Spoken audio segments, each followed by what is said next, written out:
What's going on, everybody? Welcome into Blazers Uprise Live here on a Monday night. We're going to talk some NBA draft today, some draft intel leaked.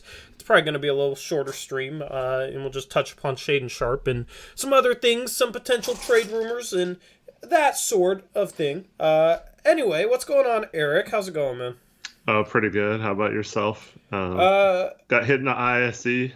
Yeah, it's not looking as bad as it was like 5 hours ago, but yeah. Actually doesn't look as bad on cameras. I thought it would, but too bad, yeah. It was hurting earlier today, man. Any sort of light was just hurting. It's not Reese bad. I don't think you can compete with Reese bad. How his eye was a couple months ago, but yeah, not fun. Anyway, I'm hoping it'll be better tomorrow. I just got a new laptop, so that's cool. So going to be able to edit, away from home, so I don't get too cooped up again. So that'll be cool. Other than that, man, just enjoying the mock off season and ready to talk some NBA draft because I've been watching footage on some guys lately, and maybe we'll get into them. I don't really know, where we're gonna go with the stream today, but we're just gonna hang out with you guys and talk Blazers because there's talk about the 7th pick and how they're going to move it. But then there's also talk about how the Kings are going to move the 4th pick for somebody that'll help them win now. And I just saw a tweet about Pistons fans talking about the Kings package versus the Blazers package in terms of their first round picks. And it makes me want to throw up. So we can get into that. I don't know where you want to start, but I'll give the floor. You can start there if you want. Okay, yeah. So you read the intel, I assume. I didn't. I have not read that, so I'll kind of let you lead the charge here. Well, I just want to start out with Sharpe because, he's the most mysterious player in this draft. So Rafael Barlow had a tweet today. He's with, he's on some of the Locked On NBA, and he's got his own website, NBABigBoard.com. But he was at the Combine, and he said that one scout's take was that... hold on, I just lost it.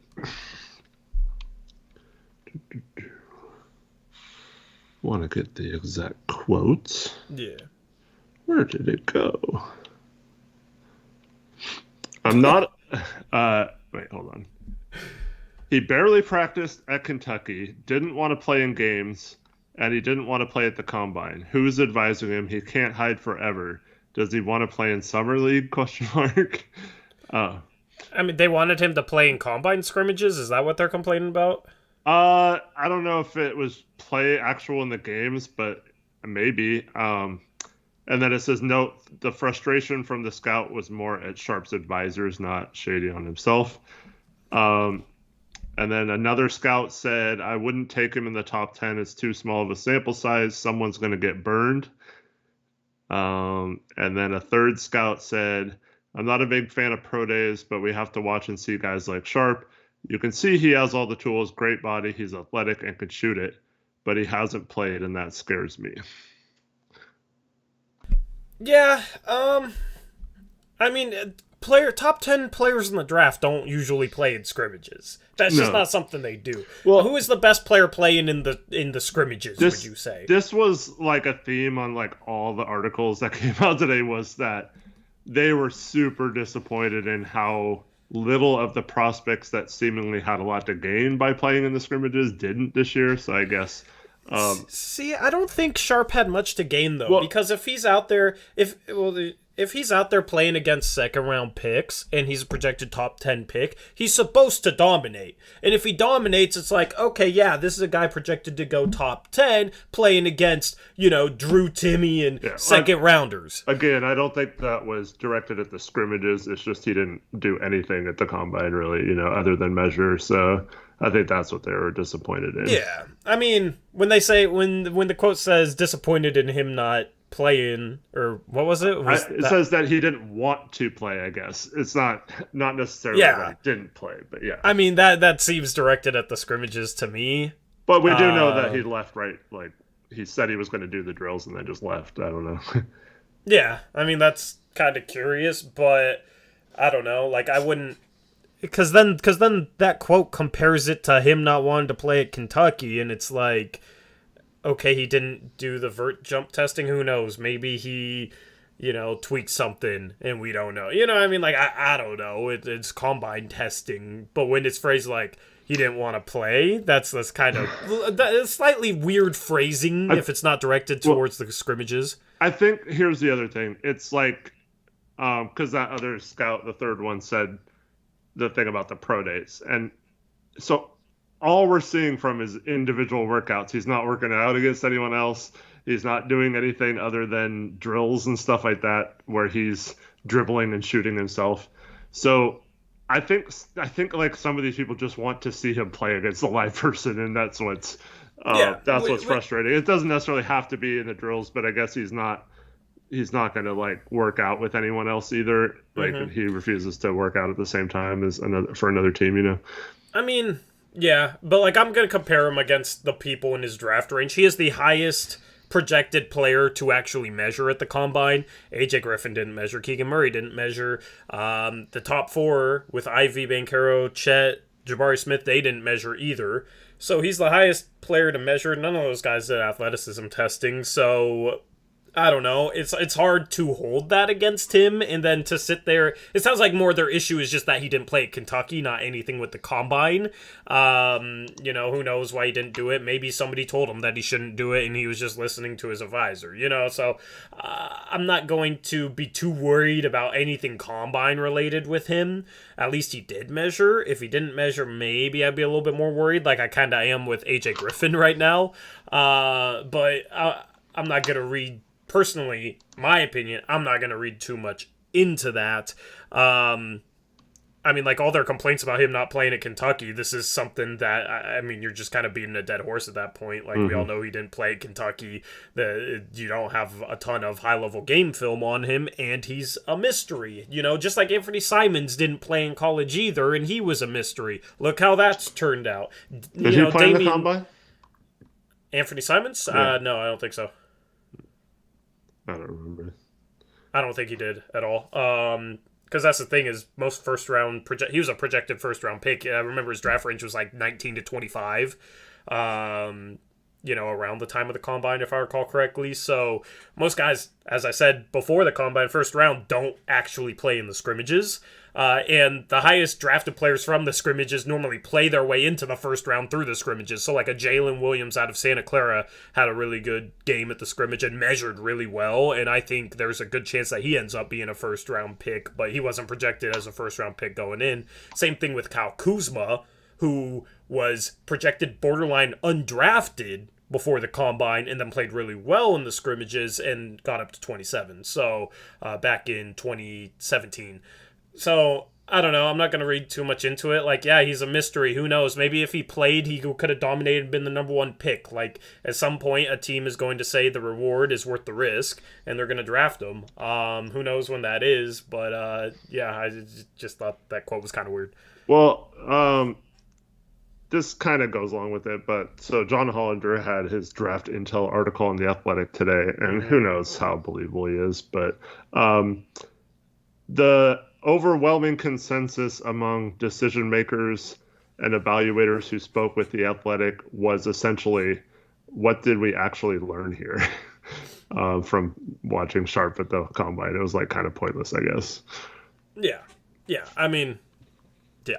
Like, he shouldn't, but that's the thing. If he doesn't go at all, then they're probably criticizing him for not even, showing up or going at all. Like, none of the other guys did anything in his draft range, so. Yeah. What else did you have? So Rafael Barlow also says that Dominic Barlow is like one of the super fast risers in this draft. And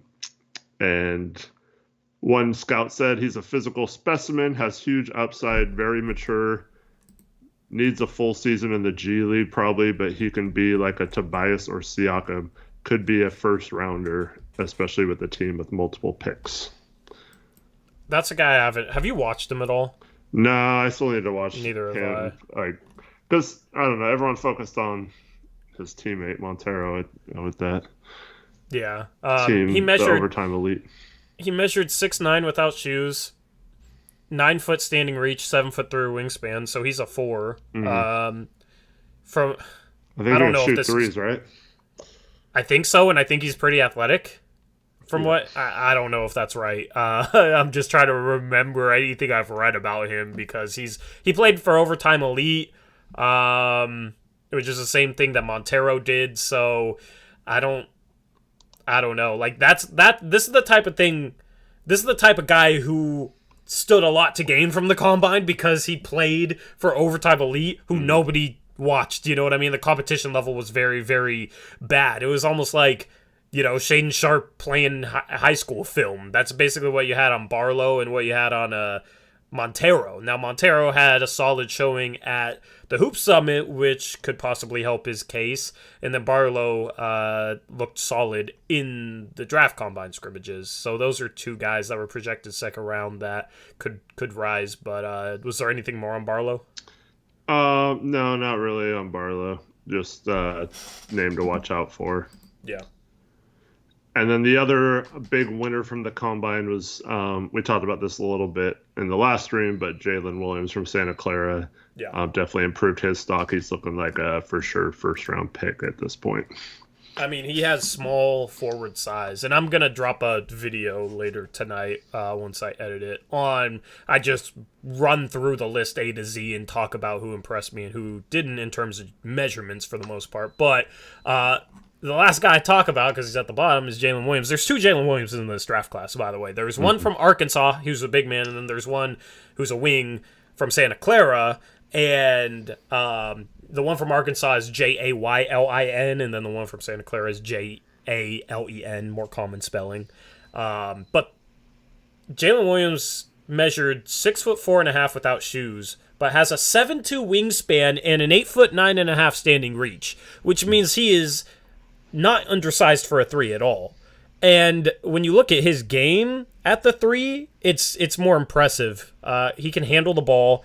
He can play make. He can shoot the ball. He shot the ball decently well. He can shoot off the catch and shoot a little bit off the dribble. And then defensively, I think he's okay. Needs to get a little better on that end. But when you look at a small forward with the size to be a small forward that can handle the ball and play make and run some pick and rolls and be a secondary creator and then can also shoot, those types of guys are normally sought after and actually hard to find who could do those things at an NBA level right off the bat. And he's one of those guys that I think could be a good, solid role player right off the bat. So he's definitely helped his case. Yeah, for sure. And then, so the opposite of what we were just talking about is Leonard Miller. And he actually, he played okay, did nothing memorable in the scrimmages. But the fact he played was had everyone buzzing. That usually a guy like that who, much like Sharpe, could just try to remain as much of a mystery as possible, actually wanted to come out there and compete. And that seemed to be a theme from almost every scout that made comments about these guys, was that they respected the guys who actually went out there and wanted to try and compete and show something versus guys who may be trying to hide stuff, or you don't know if that's the case or not. And so they gave more credit to players that played even if they didn't play super well. Gotcha. Makes sense. But yeah, this particular article from Jeremy Wu had an article from SI today, and he was talking about how it even though he didn't play well, it was easy to see why he's on so many people's radars and moving up draft boards. Yeah. So what next? I'll just take it as you bring it up. All right. So the next big thing would be draft promises. Yeah. So apparently Dyson Daniels has a promise in the top 10. Not sure who that is, or like I'm not going to speculate or whatever because I have no idea. But that's the rumor. Now Uh, one of the ESPN guys said he wouldn't be surprised if Daniels goes top 5 in this draft, yeah, which I is don't see crazy. him going above 5. Yeah, That'd be such a Kings thing to take him at 4. And I said people were sleeping on Dyson Daniels. I was in my sleeper video. I think I had him 10th on my big board at the time, and a lot of mocks had him like 15th. And this just reminds me of Josh Giddey all over again. mm. I mean, He's a it's better even almost defender than same Josh season. Giddey.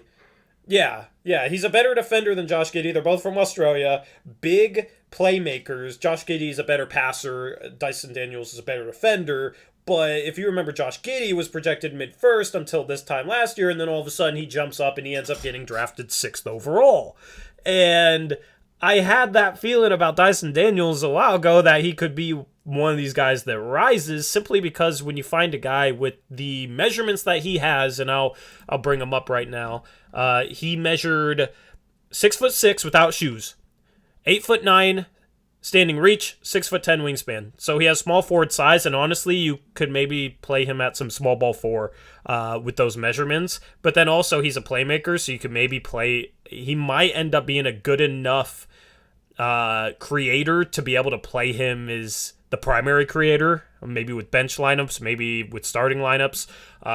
So he's very positionally versatile and defensively versatile. The one knock on him was his shot, but his form looked fine, and apparently he shot the lights out during the combine. So doesn't really surprise me, but I don't see him going top 4. I see if he's going to go top 5, it's going to be at 5 to Detroit, but he doesn't really make sense next to Cade. Yeah, What are your thoughts on him? yeah, I agree. And that? I don't know. Like you said, it's just all it takes is one team to fall in love. So I wouldn't be surprised with anything at this point with after the top 3 or 4. But yeah, I don't. Let me just say this: I don't think Portland's giving out any promises. I don't think any teams that are looking to trade the pick are giving out any promises. yeah, I don't believe it's Portland either. Yeah, I would say it's either. If I had to guess, if he really has a promise, if I had to guess, I would say it's 6 Indiana, because New Orleans just seems like the type of team to potentially trade a pick, and 9 feels a little low in terms of a promise. I don't The know. I don't know. Yeah, I mean, I think promises are stupid, and we've talked about this before. But yeah. yeah, So if he has a promise, my guess right now, just wild guess, would be Indiana at 6, which Indiana gave a promise last year to Duarte. yeah. So Indiana has done this before. Well, the weird thing is, I forgot what article I read so many today that one of them was talking about promises and how once again it's frustrating to like evaluators because like then all of a sudden they won't come work out for you or whatever. You might have a pick higher than that team, and then they said sometimes it's good because even if it's a little below where you could be, even if you did wow teams and workouts or whatever, it's sometimes like the best fit for you, so you shut it all down. And then you mentioned something with the Oklahoma City Thunder, how they have been accused in the past of, I mean, I don't know if this is like a bad accusation, but apparently what they did in the past is told certain prospects that they will give them a promise to draft them at a certain position if they refuse to work out for any other teams. And that might not always work because a team could still draft you. I mean, we've known that teams have drafted players that they haven't had for workouts before. It's not like that's never happened. But I mean, didn't Portland do that with Nas when he fell? I think so, yeah, because I mean, most of the top lottery guys wouldn't ever work out for a team in the late 20s. So, yeah. But What's the other promise? so, well, real quick while we're on OKC, apparently the rumor is they gave a promise to Caleb Houstan at 30.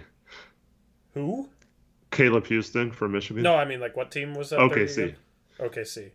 And because I guess it was like an educated guess because OKC, like I said, had done this before, and then Houston is seemingly like on everyone's radar as like a maybe an early to mid second round pick at best, right? And then all of a sudden he just started refusing workouts for teams. It's like, what? I thought he was going to go back to school, honestly. Yeah, I mean, So- maybe that's what's going to happen, but yeah, I don't know. Like I said, OKC's done this before, so yeah, I don't know. Yeah.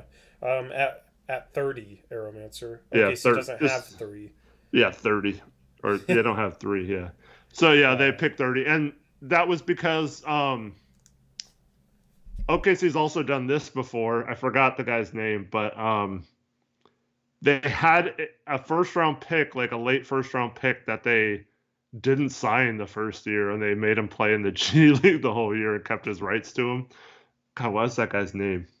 I think he might end up playing for the Blazers at one point. I have no idea.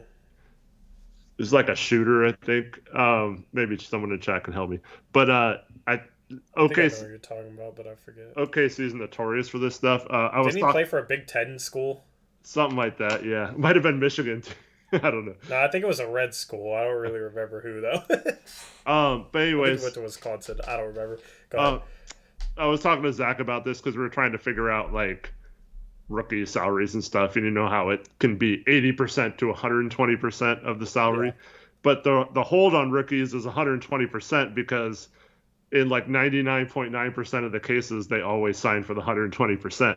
But OKC is the only team that's tried to get players to sign for like 80% or not the 120% that they're allowed to sign for on the rookie scale. So they've done all kinds of stuff like this, whether it be just saying, okay, we're not going to sign you this year then or whatever.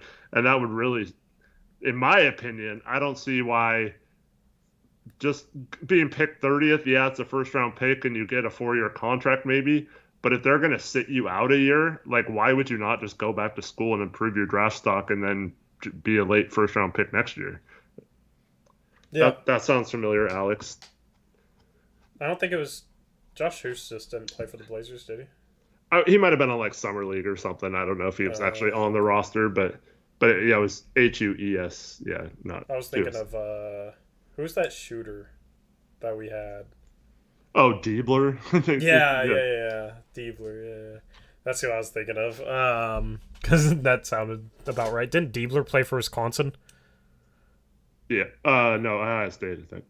Ohio State, yeah. One of a red Big Ten school. I was around that for him, but I don't know if that was the guy. Anyway, yeah, Caleb Houston's interesting at 30. I mean, 6'8" shooter that doesn't really do anything else well, but is still very young and was a top 10 prospect, so could be developable, I guess. Mm-hmm.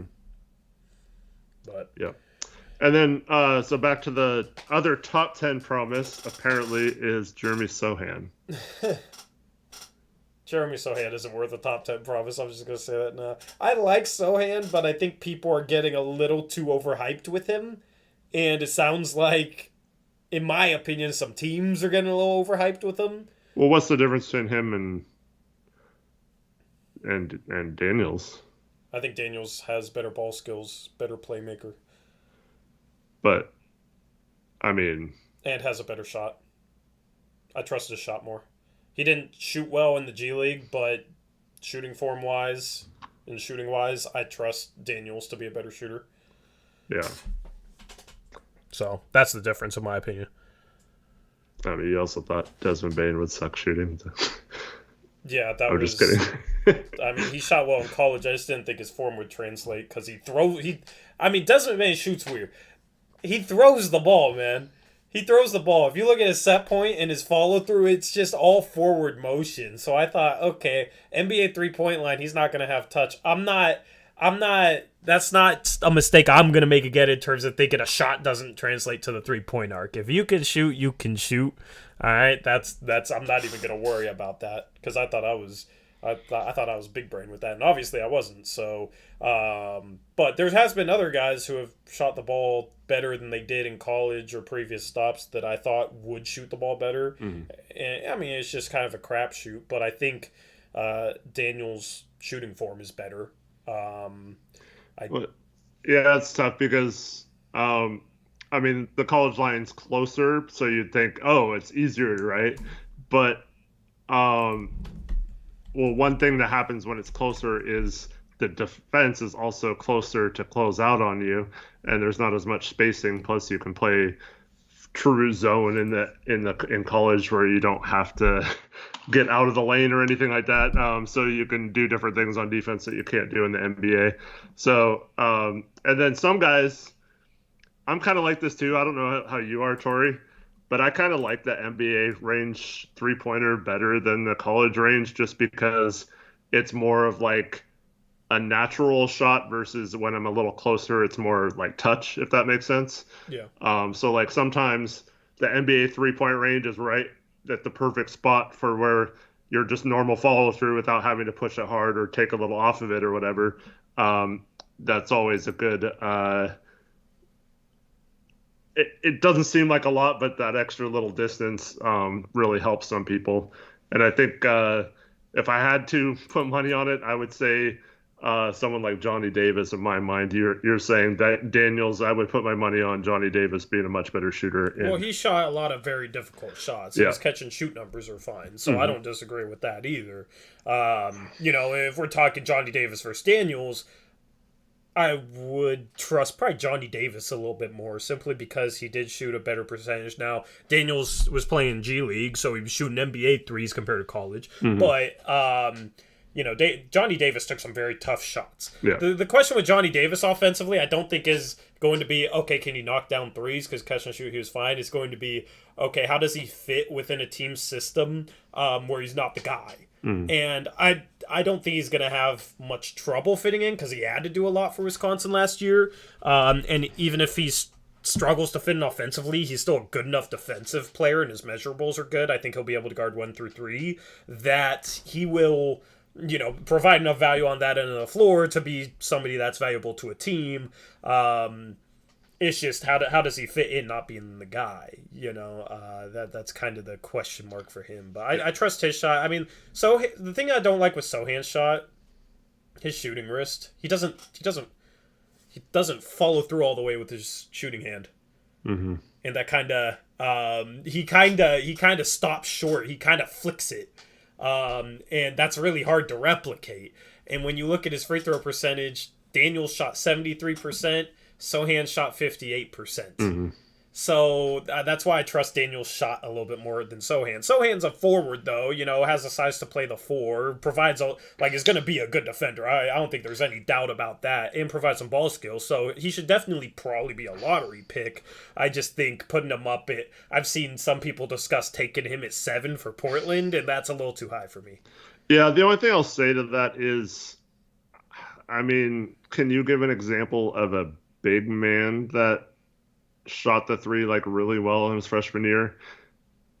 I'm trying to think off the top of my head. Chet. I mean, yeah, I guess Chet. Jabari did too, I guess. Yeah, I was thinking more historically.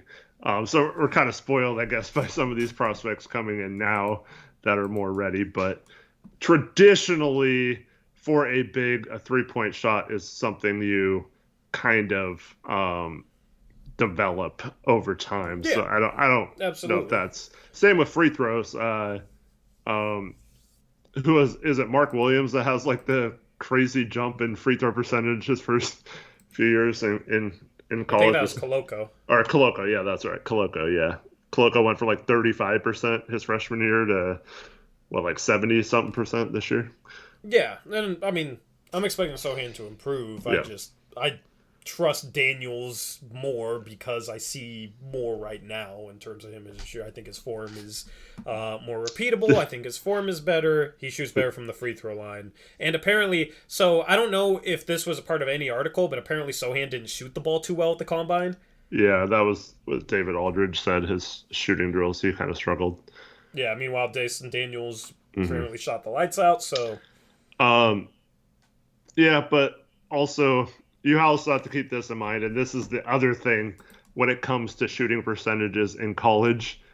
Sometimes we're talking about like I don't know how many threes Sohan took in college, but or how many free throws he took. I don't know if you have those numbers I can look them up real quick, but we're talking about like 20 or 30 attempts in some of these cases. So it's like you make a couple and all of a sudden you look like a much better shooter than if you miss a couple or you go on a cold streak or something. So yeah, Sohan was 24 for 81 from the 3-point line and 53 for 90 from the free throw line.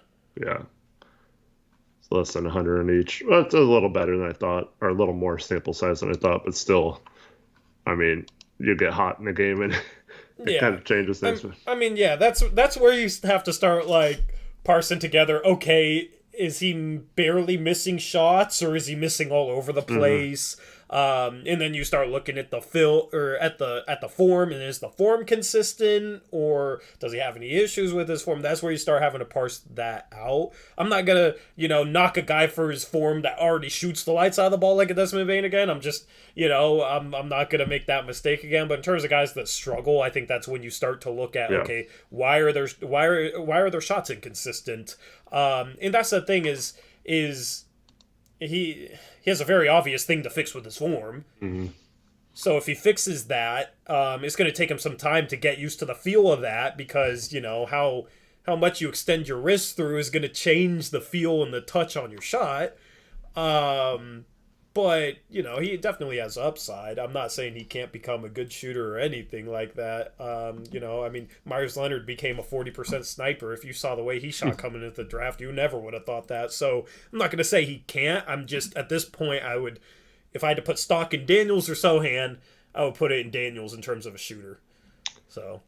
Did you happen to see the tweet by Jeremy Sohan about wanting to get back in a white and red jersey? No. He tweeted, "Get me back in a white and red jersey. I miss it. Got different hair this time. Wink face." Yeah, because he's the guy who always changes up his hair color and whatnot. Yeah.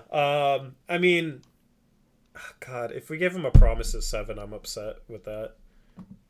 Well, like you said, I would. I mean, I guess nothing is impossible, but if you're Sohan's agent. And Portland comes to you, or any agent, right? And Portland right now is saying, if you're there at 7, we're drafting you. Like, I would be like, dude, are you even going to be there at 7? Right? Because that's the general consensus that's something we'll get to later. But like, everyone is just assuming we're trading this pick. So like, I don't see why anyone would accept a promise from us as like written in stone, because what happens if we trade the pick then and they don't work out for any top 10 teams, and then you're talking about falling to maybe late lottery or just outside the lottery if you didn't work out for anyone else? Like, especially with a guy like Sohan, who's not necessarily guaranteed to be a top 10 pick, Yeah. Jake said earlier that it maybe the Spurs, he seems like they need that type of player on their team. Yeah, I mean, if I had to guess, but I mean, yeah, if I had to guess, it would be Spurs at 9 if you got a promise. If I had to guess for Daniels, it would be Indiana at 6. Because Daniels and Halliburton, if Daniels can shoot the ball, Daniels and Halliburton is kind of interesting in terms of, a supersized backcourt. Both of which can run some point, and then if Daniels can shoot the ball, both of those guys can play off the ball as well. And then Daniels has the size to play the 3, so you can fit Duarte next to both those guys. Brogdon, I think in that situation you just have to trade and try and get something back for him. But Indiana would make some sense for Daniels, and then Spurs would make a lot of sense for Sohan too. They need a young forward. They have a lot of young, kind of mediocre guards right now in terms of prospects, in my opinion, and they could use a 4 like that. So Sohan makes sense there as well. Crypto AKS, are these the players you guys want Portland to take at 7? No, I want Matheran at 7, Yeah, so and do I'm I right hoping now. he's there. I don't know. I get so last stream I was worried because I felt like Matheran's moving up into the category where Into six. we might not get him at 7, Yeah. but then I hear like I mean, there's too much smoke from all these teams at 4 and 5, or not all these teams, but specifically Detroit and um, Sacramento. There's just too much smoke there for them to do something stupid when, um, like I just don't see it. I don't like I don't see Matherin being the guy that they're talking about. It's always like Keegan Murray or Dyson Daniels or someone like that. It's not they're not taking a risk on Matherin. So I'm starting to now get hope that he's still there at 7. Yeah. Yeah. I think there's more than a 50-50 chance because you got Sharp, Ivy, and then the 3 power forwards. And then Keegan Murray is getting like some potential top 5 buzz. So that's 6 guys right there. And then if Dyson Daniels has a promise from Indiana at 6, then, and we haven't even talked about AJ Griffin yet, which I think we should definitely get to at some point. But if that's the case, you got Matherin there at 7. Mm-hmm. You just need 2 of Sharp, because I think that it's obvious that Ivy, Holmgren, Banchero, Smith aren't going to be on the board at 7. Okay, then you just Sharp, I don't think will, but there's still a chance Sharp could fall to 7, which would be intriguing. That would be interesting. But if 2 of Sharp, Murray, Daniels get taken before us, then Matherin's obviously there, and then one of those guys is there. Mm-hmm. So I think that's what it's going to come down to. AJ Griffin we haven't talked about, but I think AJ Griffin will go outside the top 10 at this point. Yeah, he certainly seems to be the guy that's getting pushed out of there, along with Johnny Davis is questionable whether he's going to go top 10 now, and then that brings us to the next guy to talk about. Good segue, Tori, and that's the other guy who's falling a little bit is Jalen Duren, and yeah, I didn't even think about him. Yeah, now. There's buzz due to Mark Williams' workouts and measurements that he could supplant Duren as the number 1 center taken in this draft if you don't consider Chet a center right away. Yeah. But he Mark Williams has the higher floor. Mark Williams has the higher floor. Duren has the higher ceiling. Oh, for sure. I don't think that's close. Yeah, it's pretty obvious. It's just obviously obvious, it depends on who's looking for a center. Is it a team that's already established? Is it a team looking for upside? Like what do they value? That's going to determine which one of those guys goes first. But yeah, Duren, I don't think he falls out of the lottery. He makes some sense at 10 for Washington. He even makes some sense at 11 with the Knicks if they don't view Mitchell Robinson as their long-term starting center. He's a free agent too. Yeah, he's unrestricted free agent. Unrestricted free agent. And then you got Charlotte at 13. So one of Mark Williams or Jalen Duren will be off the board by the end of the lottery, because I think at 13, Charlotte's taking one of those 2 guys if they stay at 13. At this point, they might not have to trade up for Duren. Man, I think Duren fits them so much better. Charlotte, I agree.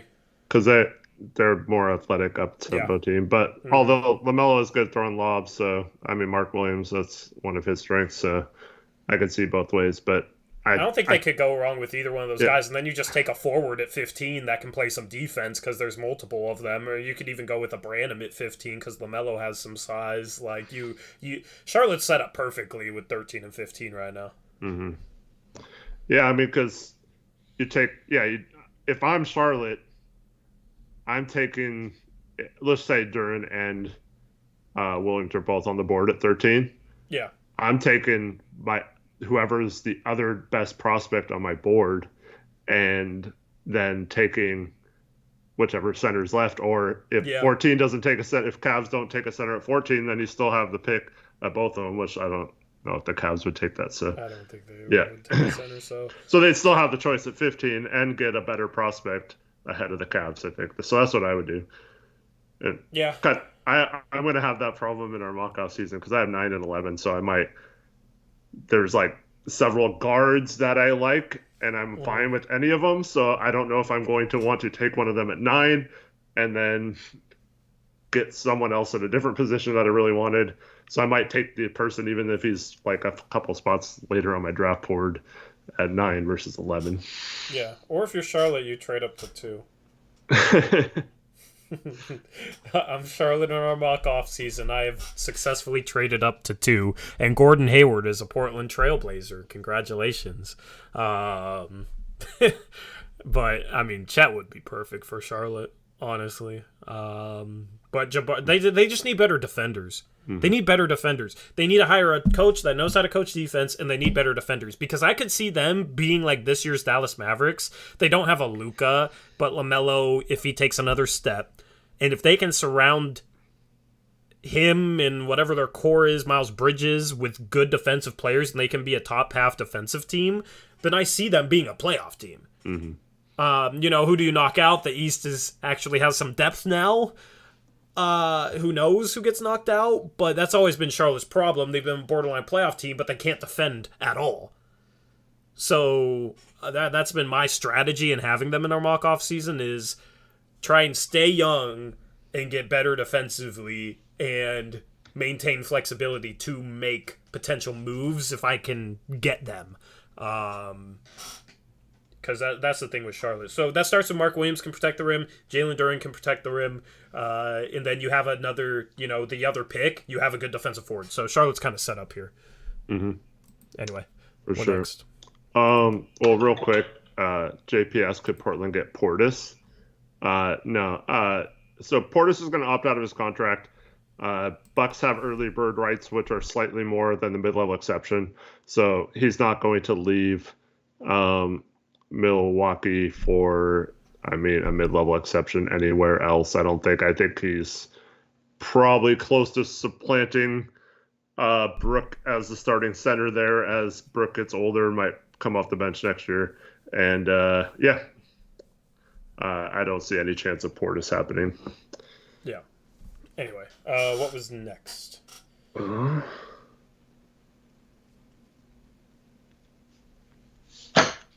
Sorry, I just got a text message. Let's see, who's next? So there was a lot about guys who helped themselves with the measurements, which we've already talked about, but Johnny Davis had good measurements. Already talked about that. Tari Eason measured well. I think he did well in the workout drills as well. We mentioned Justin Lewis on the last one, had really good measurements. Yeah. In terms of measurements, I'm about to drop that video so we don't have to go through, unless there's like any buzz around prospects is kind of what I'm looking for here. Yeah. Let's see what else. They're saying Patrick Baldwin's still not 100% healthy, but then I ask why he why is he jumping? Why wouldn't he just say that? Just say I'm not fully healthy yet. I'm not ready to do. Don't measure a 26-inch vertical that Eric could beat. Yeah. So I don't know what's going on there. Yeah. So XC Depp is talking about a report today that I haven't seen. A report today about Lou Dort in 12th for 7th. Was that just a trade idea, or was that actual buzz? Where are you seeing that? XC Depp link that, or let us know where you found that, because I've seen him ask that like 3 times. So, I know like several places ran with your idea, but I'm just going to put this out here. I don't think there's any way OKC offers Dort in 12 for 7. I don't. Neither do I. That was my prediction right after the fact, but the more I thought about it, I don't think they do. And on top of that,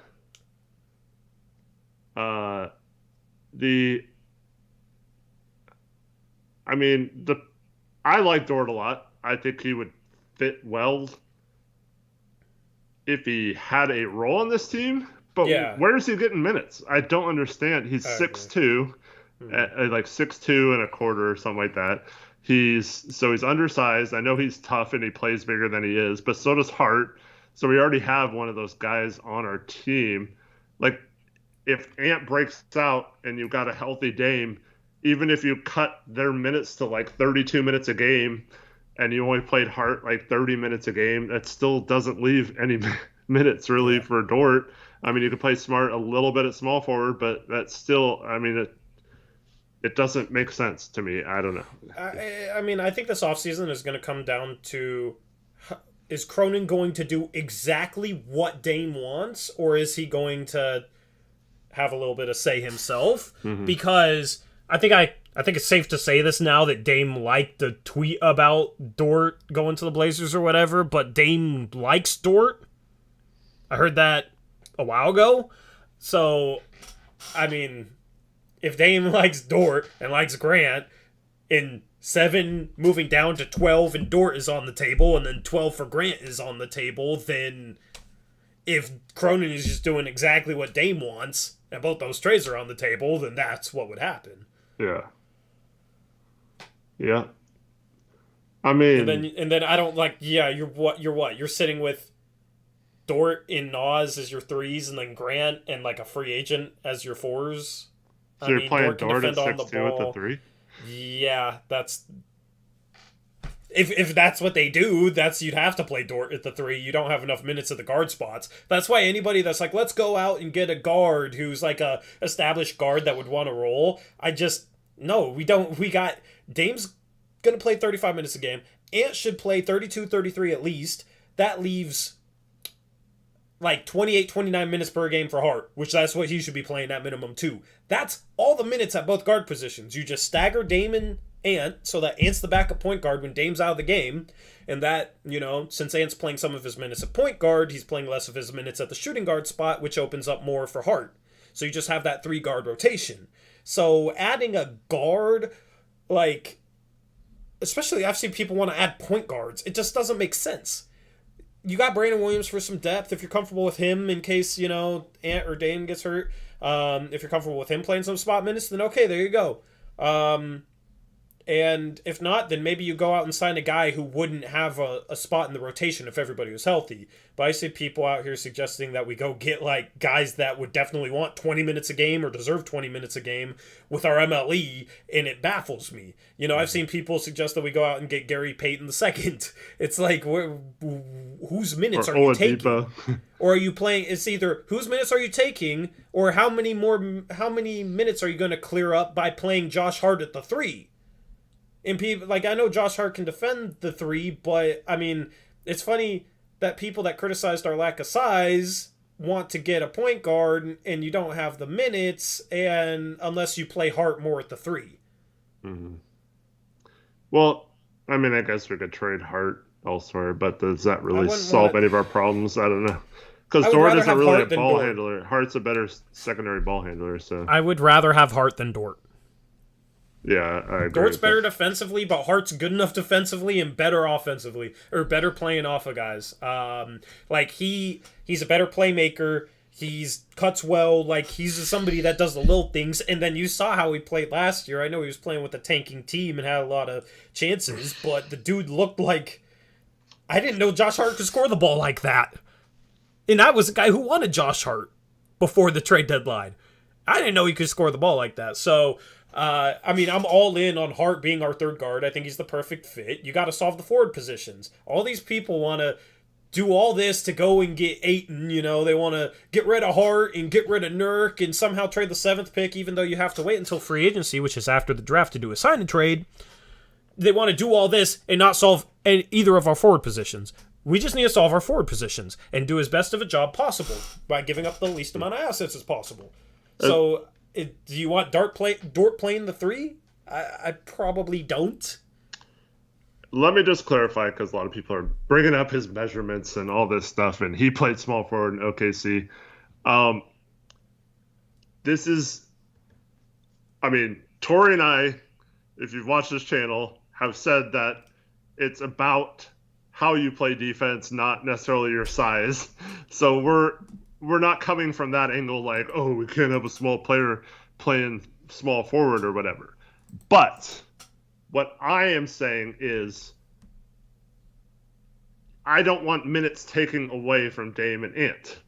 And I don't like Dort's fit in a situation where you don't know where he's going to get minutes. I really like Dort for almost any team. Like, if Ant didn't break out last year, maybe, if we were talking about moving on from him and we're talking about Dame, Dort, Hart as our guard rotation, and we got something, or maybe we even traded Ant last year because it just wasn't working out or whatever, and we didn't want to worry about restricted free agency, like we did with Trent, for example. Like, maybe that's different. But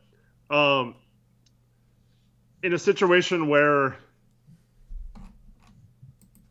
you're trading specific, like one of our few assets we have for someone who is shorter than the guys we hear arguments about how we can't win with a short roster. We need more bigger athletic players and yada, yada, yada. Like, I just don't understand how most people just dismiss all that when they see a player that they like or whatever, and they don't consider fit. And I don't like Dort shooting or spacing. He can score and he's streaky. He can hit threes sometimes, but he's a 33% three-point shooter last year, though. On his career, he's right around 33%. Here's the problem. If you get Dort, then you got Hart, who for his career has been a below-average three-point shooter and inconsistent. Same thing with Dort. Nurkic isn't established as a shooter, and then Nas hasn't proven that he can consistently shoot the three ball well either. So that's 4 out of your top, 8 that you can't consistently rely on to knock down threes. So then you're talking about shooting being a problem. And then we're going back to the conversations that we used to have when Al-Farouq Aminu and Maurice Harkless were our starting centers with people, and they blamed everything on the fact that we had forwards that couldn't consistently knock down threes. Mm-hmm. Yep. So basically, we need well-rounded players. Like, I'm fine with Hart's shooting. He only shoots 40% from the field, too, so it's not like he's good inside the arc or whatever. Yeah, he's not impressive offensively. Like, I'm fine with Hart's shooting. I think he's a good enough three-point shooter. I don't want Dort and Nurkic and Nas on the floor with him. You know what I mean? Then it's more of a problem. There's something to the idea that if you're playing with Dame and Ant, you're probably going to get better looks than you've ever had in your career. Because Hart was on the Lakers when they were all young and hadn't really done anything yet and were a lottery team. And then LeBron gets traded there, but he goes out in the trade, so he went to New Orleans, and then New Orleans, wasn't very good for a while. So in theory, Hart is probably going to get better looks next year than he's ever gotten. And I would say the same thing of Dort, because going from a team where, they don't really have anyone other than SGA to help facilitate an offense or to get looks from other people. And so, like, you all of a sudden put him in a high-powered offense, maybe his shooting percentages go up, all that stuff. Yeah. It's just, this always comes down to the same thing for me with the Keon Johnson thing. It's like, okay, so even if Keon Johnson does develop and he's good, like, I just don't see where he's going to play on this team, and that's why it doesn't make sense. And that's why I just don't understand what Dort's role would be in the perfect scenario where he actually comes here and is good. And I don't know how we work that all out. Yeah, I mean, it'd be at the 3. Like, that's the only spot for him, is backup 3 probably. I wouldn't want him starting with those percentages. But here's, as far as your argument with best, they get the best 3-point looks of their career. This team, I don't think, is ever going to be elite enough defensively to be able to, like, win a playoff series defensively. Like, Dame and Ant would have to take substantial leaps in order for them to be a team that could, like, win a playoff series on the defensive end against a good team. Okay? The way they're winning a playoff series against a good team is by being elite offensively. And they have a much better chance of doing that than winning a series defensively. So you just want the defense to be good enough where it's not losing you a series. Mm-hmm. Right?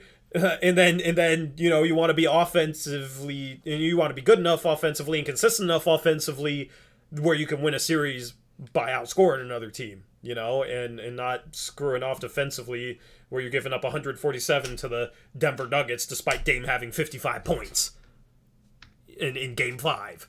I know that game went into overtime, but 147 given up to Denver. Our defense lost us that game. People can look at CJ stepping out of bounds and, some guys struggling. But Dame offensively was good enough to win us that game. Our defense gave up 147 freaking points. Yeah. So that's my thing with, like, you want consistent shooters that you can rely on consistently, because Robert Covington got some terrific looks. Now, you can make the argument that maybe he was better contested, but that's the argument that I'd say in regards to just hoping that we bring in Dort and then he's going to be a better 3-point shooter because he's going to get better looks. It's like we have to be good enough offensively to win a series on that end, because I don't think we're getting good enough defensively to win it on that side of the floor.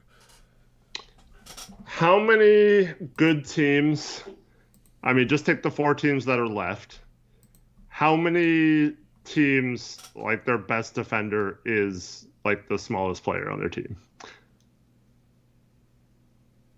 Who would you even say the Mavericks' best defender is? I don't know, probably Finney Smith. Yeah. And I mean, he's a forward, I guess, smart. But like, he's kind of a combo guard, right? Yeah, but they have forward defenders. They have, like, big forward defenders. Yeah. Jaylen Brown is okay defensively, and he's 6'6". Jason Tatum's good defensively. He's 6'8". And Grant Williams is good defensively as well. And Robert Williams plays is really good defensively. Yeah, and Al Horford you could throw up against Giannis, and he did a good job. You know what I mean? So they have defenders with size. Mm-hmm. But, like, and that's, I mean, for 10 years now, we've been talking about how we need a wing defender. I mean, not 10 years, I guess. We had Batum 10 years ago. But since Batum and Wes and all those guys were gone, it's been, you can't win in this league without a big athletic wing defender, right? And then we're just going to try the small thing again. And it's just funny because all the same people who have complained about roster imbalance and you can't win with 3 small guards and all this crap. And we tried to fight against that, saying it wasn't the 3 guards, it was the coaching, it was the way they were used, it was the attitude or effort levels of some of the players and the lack of accountability for those 3 players. All those same people who fought against us since the beginning of Blazers Uprise 3 years ago are all now going to say, see, look what happens when you have a good defender. Like, it doesn't matter what position he is, right? And then we're going to be playing like 4 guard lineups, and then everyone who was like, oh, look at Chauncey, he's so stupid. He has Ant, Norm, CJ, and Dame in the game at the same time. Like, you can't play 4 guards. But now they're going to be like, oh, you got to play Dort and Hart, like, and Ant and Dame, right? Like, just play all 4 of them at the same time. It'll be fine as long as you have Nurk in there, right? It's not about that. And I don't understand how we don't. I mean, I'd be fine with Dort. I'm good with Dort. Like, I want Dort. I don't know if he fits. It's cool. People just love Lou Dort, and they think, oh, I know Lou Dort, or, oh, Oladipo. What if he gets healthy and he'll be back to the player he was in Indiana or whatever? Yeah. It's like, that's all they think about, and they don't really consider how, like, Oladipo wouldn't play at all on this team. Like, I don't think he would get minutes. Like, it just doesn't make sense. Some of these players that are being talked about. Whereas Jeremy Grant, I understand, because, like, he can play the 3 or the 4, and he's big and athletic, and I mean, I don't think he's good at the things we need him to be good at, but, like, I can understand the theory behind him more than Dort. Yeah. And for anybody that says Marcus Smart Defensive Player of the Year, he's not winning that award if he doesn't have Jason Tatum and Grant Williams and Al Horford and Robert Williams. Right. He's not winning that with Dame and Ant, on the team with Yeah. So I don't know. Like, and Dort isn't Marcus Smart. Marcus Smart is better offensively. Yeah, so, and here's the thing is, like, I think people overblow size, but at this point, I'm like, okay, fine, screw it. Go get good defensive players with some size then. You know what I mean? Like, I don't think that was the cause of all our problems, like people think. I think there was a number of other issues that hopefully should be fixed. But, like, okay, fine, go get defenders with size then, too. And then people were saying, Lou Dort to play the 3. So that's kind of where I'm at, where it's like, oh, okay, I'll take... says like Jeremy Sohan. I mean, you could name off a lot of defenders with some size, but here's the other thing. I want defenders with size that you can also rely on offensively to knock down shots consistently. Mm-hmm. Like consistent 3-and-D guys. That's what we've always needed. Okay, and we thought we got that with Robert Covington. And he was good defensively the first year. This past season, he was not good defensively. He hunted stats, he hunted steals. It was very obvious. He was out of position all the time. His effort level sucked. Okay? We thought we got that with Norman Powell. Same sort of situation. He didn't hunt stats, but defensively was not good. Especially this past season. Was very checked out on that end. There was way too many plays I saw him arguing with a ref while the other team went on a break, and he didn't seem to care to even try and get back. So he was nice offensively to have, but he was not consistent defensively. That's the nicest way I can put it. So you go back to Aminu and Harkless, they brought it defensively, but shooting-wise, they were inconsistent. And people blame the Pelicans sweeping the Blazers on Al-Farouq Aminu not being able to knock down a three-point shot to punish the traps of Dame, but Al-Farouq Aminu shot 43% in that series. So that wasn't the issue, but basically this whole time it's like, oh, imagine if we could just have a guy that can consistently knock threes down, which that was the thing with Rocco, is he was very streaky from like a week-to-week basis. Mm-hmm. Imagine if we have a guy that could consistently knock down threes and would consistently bring it on the defensive end and have some size. That's what we need. That's what I'm after. You know, OG Anunoby would be great. Not realistic, unfortunately. Pascal Siakam would be great. Not realistic, unfortunately. But, like, that's the type of guys we need. You know who is realistic, though? Who? Benedict Matheran. And that guy's going to be a dog on defense, especially if he gets with a defensive-minded coach like Chauncey Billups. I don't know if you I'm just going to say it. There was a picture of him with his shirt off, and he looked freaking ripped. And that's one of the things with Dort, too, is, like, super strong, you know? So if that guy puts in the energy on defense, that guy's going to be a good defender. And I guarantee you if he gets looks off of good guards, he's going to be a lights-out shooter. So that could be a wing defender with his size, with his measurements, that could be that guy and has star potential. So why would we not take him if he's available at 7 instead of trading back to 12 and getting Dort and doing all that stuff and potentially putting that third star that we've been waiting for next to Damon Ant? Yeah, I mean, for the people that say, oh, the 7th pick isn't going to help you, I think that Benedict Matheran would have a chance at being the best forward that Dame has played with since Nick Batum in terms of being able to consistently knock down threes and consistently defend at a solid level. Rookie year. Yeah. Because that guy can shoot the ball. He can fly off screens, knock down shots. I have no doubt that he's going to be able to knock down threes in the league. Defensively, you know, he's inconsistent.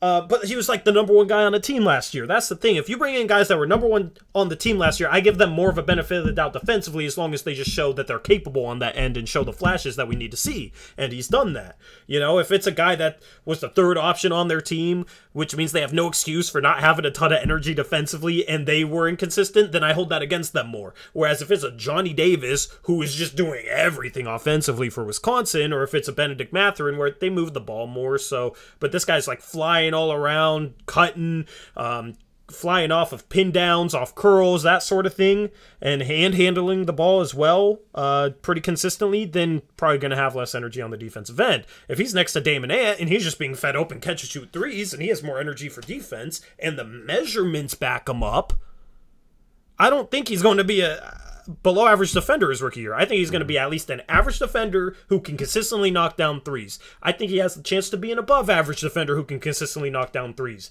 with an 8'8" standing reach, which is more than like a DeMar DeRozan, right? Good cutter, too. Yeah, Andy Cousins. Isn't that what we've wanted? Yeah, exactly. Okay, so high floor fits in exactly what we need, and then he has upside on top of that. If dude, I want Benedict Matheran at 7. Like that's where I've landed. And if he's a star in, like, even if it's 3 years, like, so 2, like his 3rd season. Mm-hmm. Can we trade this pick for Grant?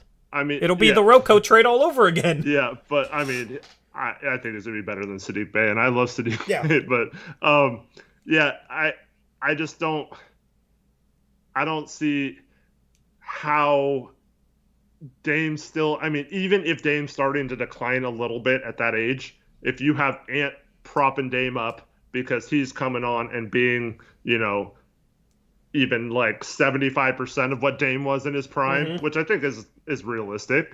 And then you have a star budding in Matheran. Maybe you develop Nas a little bit, get lucky there. Maybe you hit on a free agent signing. I don't know, like a TJ Warren or something, like just someone where it's kind of like a high risk, high reward because they've been injured the last couple of years or something. And then it all comes together. I could definitely see that being the path. I think that's an easier path than trading this pick for Grant, having a kind of a ceiling to your team and hoping Nas and Ant take that jump to that spot where they could have gotten to, and you had another star with them possibly. And the other thing about Matheran that I love is just when you hear him talk about what he wants to become and how hard he works and stuff, he just has that it factor that stars have. And I'm not saying he's going to be a star, because if he was for sure going to be a star, he'd be much higher than 7th, obviously. But it's just, I don't know. It's just that guy seems like he is just there for the taking. And it's the perfect, like you said, all the things that we've needed. And he's taller than Dort. I'd rather just stay at 7 and get that guy. Like that's my feeling, and I'm going to be kind of disappointed if he's there at 7 and we trade back and get Jeremy Grant and then take like Sohan or something like that. And that might work out for us. It might not. I don't know. It's just going to be a little disappointing, especially watching Matheran thrive if he does elsewhere. Yeah, absolutely. Here's what you got to look at, in my opinion. You look at the Suns with an aging Chris Paul. Okay, why can't we have an aging Damian Lillard and the type of players that the Suns had around Chris Paul? Obviously, you got Devin Booker. Okay, can Ant be as good as Booker in 3 years, in 4 years? I mean, I don't know if I'd bet on it. Good, but there's a chance. I think I would say there's a chance. Yeah, or close to that, right? And then you got Mikal Bridges, lockdown defender. Could Matheran be in that Mikal Bridges mold? I think he potentially could. Maybe not quite to that level defensively, but I think he could do a little bit more off the dribble, right? And then, you give Nas time to get better as well. Like, can Nas be he doesn't play like Cam Johnson. He's a different type of player, but can he have that sort of impact, right? And then, of course, you got DeAndre Ayton. Who knows if Nurkic is still there, but if Nurkic isn't there, you have 3 years to kind of figure it out and try and get a serviceable enough big, right? Like, I think that, plus I think Matheran for this team could have as big of an impact next year as Grant would. Grant on a good team is just a role player, right? He's a 3-and-D guy who's questionable on the ball, in my opinion, a little overrated in that regard. So, I mean, that's what Matheran would be his rookie year. So I just think, I don't think trading 7 for Grant is a good move for that reason. Because I think you can have as high of a floor or ceiling next year if you draft Matheran with 7, and then long term you have more of a chance to win a championship 3 years from now. Oh, that's the other thing, as Faisal brings up in chat, that you also have to pay Grant $100+ million. Yeah. And, screw our flexibility, whereas you'd have Matheran on a rookie contract, so he's on a very good rate for several years. And also, something we haven't had, let's say Matheran does play well and Nas plays well. We have good trade assets, and so if I don't know if Siakam's the right player, but say someone became available, then all of a sudden you're top at the list because you have this guy that's, if you want to go for a win now. I mean, I don't know if I would do that. I'm just saying, like, it helps to have assets like that.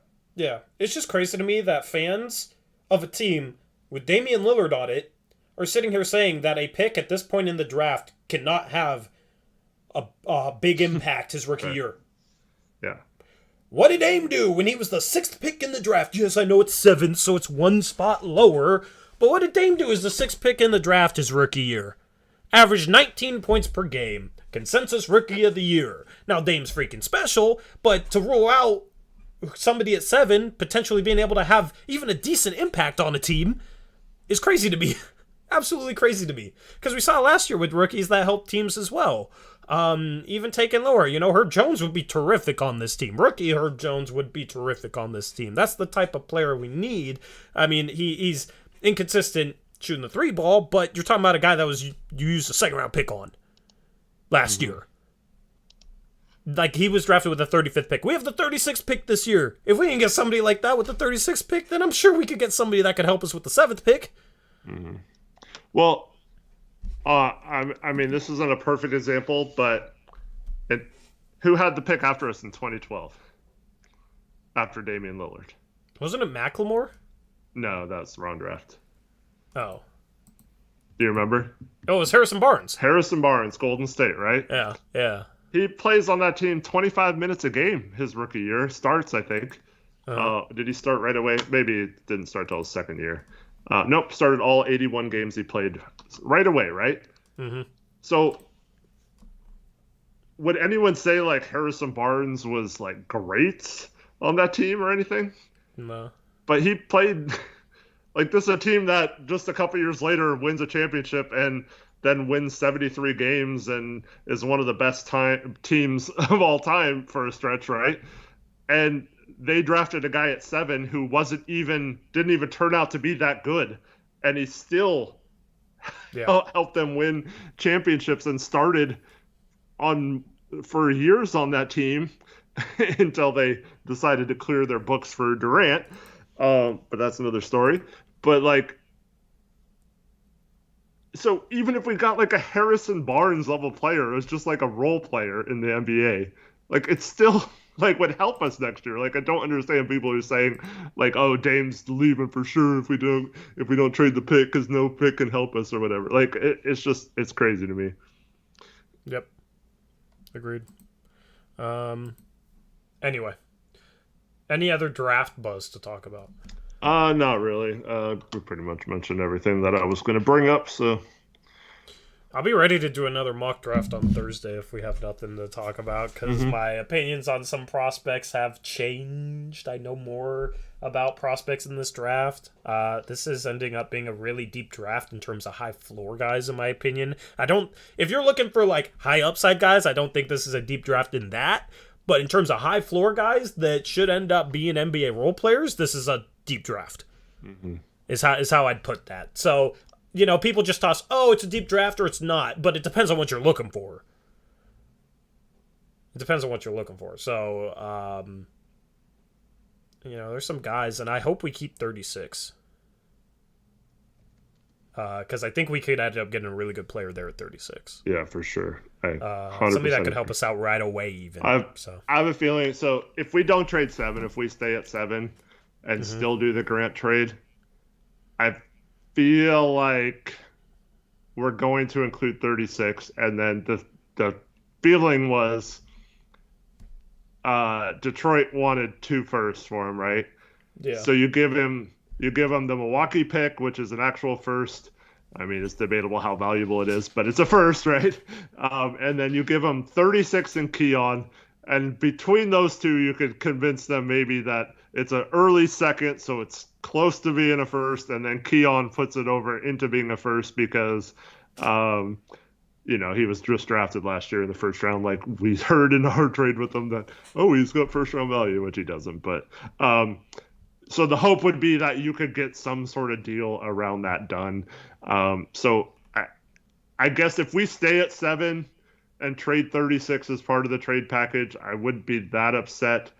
But it would be awesome if we got to keep both those picks and then got trade a future second instead. Got Grant for, trade them their 2025 second back. Yeah.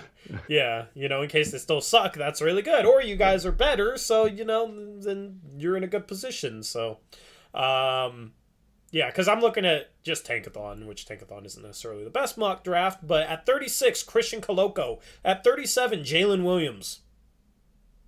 Yeah. At 35, so David Roddy had an 8'9" standing reach, Eric. And he's 260 pounds. and the way he moves at 260 pounds, if you could just get him to lose some weight, and he has the size to play small forward, and I think he's okay defensively, and has some ball skills and shot the 3-ball well last year, like, take a chance on that, you know? Obviously, it's kind of a different type of prospect there, but they brought in Trendon Watford, helped him lose a little bit of weight, and he looked terrific, so... Yeah. Jake LaRavia is a guy. That if was he the falls other guy to 36. I forgot to mention there. He is rising the draft boards too. Yeah, which I don't think he's going to fall to 36. But he's a guy defensively. Steals plus blocks numbers are good. Like statistically in college, he's a good defensive player. Moves his feet well. 6'8". I got something funny to say that I just reminded when we mentioned Jake LaRavia. Yeah. This has nothing to do with him, but same team. So I guess Alondas Williams showed up to one of the combine interviews in a Pablo Escobar shirt, and that worried the particular GM. What? Yeah, that's funny. I've actually watched a couple of his interviews. Didn't seem like a pretty solid guy, but that's interesting. But if we do trade 36 in that sort of trade, I'd want to buy a second round pick. Like Pershita is interesting to me. He's a guy that feels like he should go early second at the latest. Yeah, he's kind of rising back up. He was getting some late first buzz a few months ago, then kind of fell for some reason, and now he's back getting that kind of buzz. Yeah. But like that's the thing. We're talking about all these guys that are intriguing. Some of them have to fall, right? So it's just going to be interesting on draft night. But like try and buy a second round pick. I would much rather have the pick we used on Greg Brown this year, to be honest. Hey, Tori. What would happen if draft night we draft Matheran at 7? We get like Koloko or Roddy or someone at 36, and then later that night we found out we traded both. we go from Grant. like, or yeah, whatever. Like we'd be celebrating on stream, and then all of a I sudden, would be so pissed because why did you wait until after the draft to let us know? Because you're definitely drafting for the other team at those spots. Or we used them in a sign and trade. Your favorite strategy. I think you're more triggered with sign and trades than I am. That's saying a lot. Like, you can keep the draft rights to the player on your book, and then if the team likes that player, yeah, you could use them in a sign and trade as an asset, but you can't sit there and draft for the other team, so you don't know. And how are you going to know? Like, do you call up Phoenix and say, hey, hypothetically, if you were picking at this spot, who would you like? And then you just pick who they like, even if they're not the right fit for your team, just in the grand illusion that you're going to sign and trade for Ayton when you can't even talk about Ayton at that point, so they could still match whatever, and then you're like stuck with a player that you don't even want. Or Ayton doesn't want to come to Portland and he wants to sign a max offer sheet with another team or get signed and traded to another team, and then you're stuck with the player that's not the right fit for your team, all because you had this grand illusion of signing and trading for Ayton using a pick. Right? Like, I'm so tired of seeing, such as Miles Turner in the 6th pick and a sign and trade for Ayton, the 7th pick in Hart and whatever, sign and trade for Ayton. Like, I'm so tired of seeing picks this year in sign and trades for players, because how exactly are you going to make sure you get that team and pick who for they Jeremy want? Grant. I mean, that's just bullshit. But like, the only way that works out is if you draft a guy you like, because you're going to be drafted for yourself there. If you draft for another team when you can't even discuss a potential free agent and you don't even know if he wants to go there because you can't talk to him yet, like, that's a huge mistake. So the only way it works out is if you draft a guy who coincidentally the other team also likes, and then that free agent wants to go there, and then it turns out that the other team likes the guy you drafted enough to be able to value it as an asset in that sign and trade. Like, which is just a series of coincidences. You can't plan that. Yep. So the whole planning that and trying to do that as some sort of like blueprint or plan is just not real. It's not real. So I'm tired of people suggesting that, especially when they, say they know the plan. because that can't be the plan. Yeah. Anyway. Wuda Ruler page with the $2 donation kind of applies to this. Who do you think is better, Ayton or a healthy Nurkic? I think Ayton's better, but not enough for me to want Ayton on a max. I would rather have Nurkic at $12 million a year than Ayton on a max contract. 100%. Yep. Now, I would have Nurkic up to like 18 to 20. Yeah. Now, if I was a younger team, maybe that would change, depending on like style play and younger team and whatnot. But when you have to give up Nurk to get Ayton, that's acquisition costs that you have to factor in. So I would rather have Nurkic at 12 million than Ayton at 30. Yeah, because Ayton's only 23, so he turns 24 in the offseason, but that's young enough to where he still fits on a rebuilding team, but he's proven he can be a center on a good team too. But this is my view. What are some of the biggest criticisms of Nurk? He's inconsistent, right? Mm-hmm. Ayton's inconsistent as well, Yep. right? Ayton shoots better around the rim for sure. Well, let me just touch on the consistency part. The people that think that Ayton's more consistent than Nurkic watch Nurkic consistently so they can see his inconsistency. Right. They probably don't watch Ayton consistently to see the inconsistency. Yeah.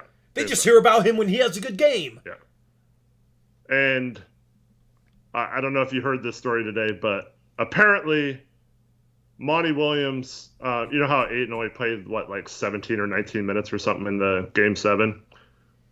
Yeah. Apparently Monty Williams went to him on the bench and said, do you want to go back in? And Ayton said, no, not really. I mean, see, if it was like a 10-point game, that's the huge red flag. I don't know what part of the game it was in, but if they're down 45, yeah, if they're down 45 with, 15 minutes left, then... Well, okay, but, everyone talks about Nurk having pouty attitude and stuff like that. Well, it seems like Ayton's the exact same way. So you're not going to magically get some super consistent, magical, good effort center. He has just as much effort issues. And then you look at a series like the Dallas series with the Suns, right? Mm-hmm. Dallas didn't play a guy other than Maxi Kleber over 6'9", right? The entire series, pretty much, other than blowout garbage time, right? And Ayton couldn't dominate, and that's what everyone's like, oh, Nurkic is so big, why doesn't he get his butt in the paint and dominate? It's like, well, most centers outside of Jokic and Embiid, name another center that really dominates and is consistent and doesn't have kind of weird stretches where they struggle with being able to dominate lesser competition and then have games where they look like they're amazing and then the whole world revolves around them and they're going to be this breakout awesome next best center, and then 5 games later they're like, how come you can't even score in a post-up? You can only score 4 points in a game. That happens with almost every single center outside the star ones. And I just don't think Ayton or Nurkic are to the level to where they're ever going to be consistently great. However, given Portland's team and what you can do with a center who can pass the ball, and it's not like he's a stiff on defense. I think in the right system, once we get better perimeter defense, I think Nurkic will be back to being a good rim protector. I feel like it's a situation where you're just going to have to live with the inconsistencies, but I like Nurkic's rebounding. I like Nurkic's passing ability, and that's something that I think gives him the edge in my mind on if I'm building a team that's trying to win a championship. I think you're fine with either one at center, but I just like Nurk's fit, and we already know he has good chemistry with the players we have already. I want to know, for the people that bring up, oh, Nurkic can't stay healthy, do you guys also criticize Nas for not, and Nas has dealt with things. He just had another surgery. I am not going to criticize Nas for that, but I'm just wondering if, how far does that criticism go for you guys? Because Nas hasn't played more than 50 games in a season so far in his career. But as far as Nurkic goes in his health, like that's why you just get a good backup center, right? He missed some time last year, but he was still there for the playoffs. We were still in the playoffs. Just go out and get a good backup center, a better backup center than Enes Kanter. Okay? If it's a Jalen Smith, I think Jalen Smith could start for stretches in a pinch. You know what I mean? Like, just go out and get a solid backup center, and then you probably have Drew Eubanks as your third string. And Drew Eubanks was solid. If he has to play some backup center in a pinch for 20 games, I'm cool with that. I don't want him as our backup center, because then if Nurkic gets hurt, then he's starting, and I don't trust him defensively. That's why I want Drew Eubanks as a third string. But that's why you just try and get depth at that position. You don't sell out for Ayton, which means you can't address your forward spots. Because then your team's probably, even if healthy, your team is not better than you using those assets to address the forward spots and keeping Nurkic. And this is, so I don't know who it was. I'm sorry for not bringing it up, but someone said that if you play in a series against the Denver Nuggets in the playoffs, you can't have Nurkic as your center because he's going to get dominated. But Nurk had to do that all by himself. He didn't have like any help. We weren't double teaming, right? Yeah. And we had Enes Kanter as our backup center, right? And then by the time stupid Terry Stotts realized he couldn't play Enes Kanter, it was too late. And then we tried like Robert Covington and Carmelo on him and stuff like that. And that's all we had to play against him, right? So like it doesn't. And as Besson points out, Jokic dominates pretty much everyone in the league. It's like... Dude, he dominated Golden State. He had 31, 13, and 6 this year. We still win those games if freaking Facu, Campazzo, and Austin Rivers don't freaking hit threes in the fourth quarter against us, right? So, to your point, and that's a great one, and one that I was going to bring up too, that I forgot about, so thanks for reminding me, is that just get a better defensive center or a center that is similar to Nurkic, and not just like an offensive center. That's not what we need. We do not need an offensive center behind Nurkic. We need a good defensive center, but one that can also set good picks and rebound. That's all we need. Just like a lob target, some sort of quick twitch jumping center that can get up and down the floor and play defense and cover when Nurkic gets in foul trouble or when he's hurt or whatever. And we don't have to worry about our defense just falling in the complete tank and hoping that Nurkic comes back in 20 games and saves our defense again, right?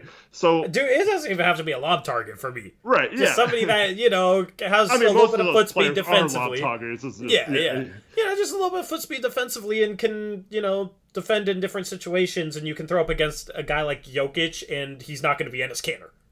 Like, that's where I'm at with that. Yeah. And, I mean, honestly, those guys... I mean, if we could get Koloko at 36, that would be perfect, I think, because he fits that everything I just said is Koloko, in my opinion. Also, several people in chat have brought up Hartenstein. Shout out to Reese. That guy would be perfect, I think. And the great thing about Hartenstein is, one, he learned, a similar way to play defense under Ty Lue that I think Chauncey would want him to play. And two, he could pass and do a lot of the things that Nurkic can do. And he's really smart, defensively as well, in terms of help defensive positioning and all that kind of stuff. Sets good picks. Kind of had an issue with fouls at one point in the season, but kind of curtailed that a little bit. But if you have two good centers, then you don't have to worry about it. But that's our problem. We've had no backup center that is worth a dang for pretty much the entire time Nurkic is here, outside of the half a season when Kanter played really well before Nurkic went down. And then we were back to only having one center outside of Myers Leonard as a backup center again. So, everything we've needed is, I mean, you can make a case that Zach Collins should have been that guy, but obviously injuries derailed that. But, we need someone who can at least cover those minutes and we don't fall off when Nurkic is not in the game. And I feel like that would make Nurkic so much better if he didn't have to shoulder the entire burden of guarding guys like Jokic and making up for our entire lack of perimeter defense for a whole year. I just feel like we'd be in so much better shape and Nurkic would be a better player because of it.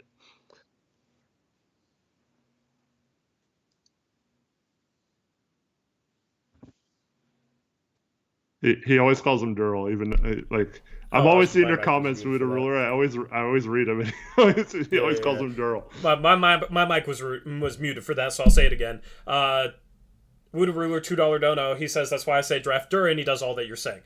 Here's the priority list, though. Starting forwards, backup center. Because you can get that. Starting forwards, starting center, backup center. Yeah.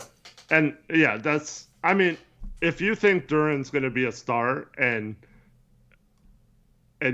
that's your guy, I mean, maybe you trade back a few spots and still get him. Like fine, if that's who they think, you better hope that pans out. Then you better hope he's like better than Nurkic then. But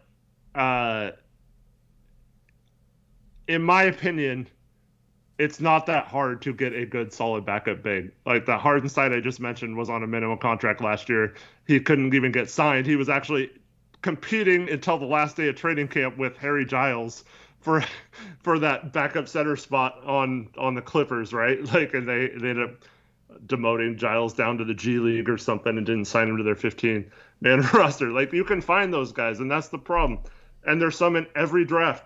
You know, we've talked about like the Daniel Gaffords and the Nicholas Claxtons and the Mitchell Robinsons, and those guys are not top lottery picks. Like, you can find those guys, and you just have to get the right person behind Nurkic, in my opinion. And you do not waste the 7th pick on filling that priority, like you said. I think the 7th pick should be reserved unless you think Duran's way better than anyone else available at that spot, which I don't see that being the case right now.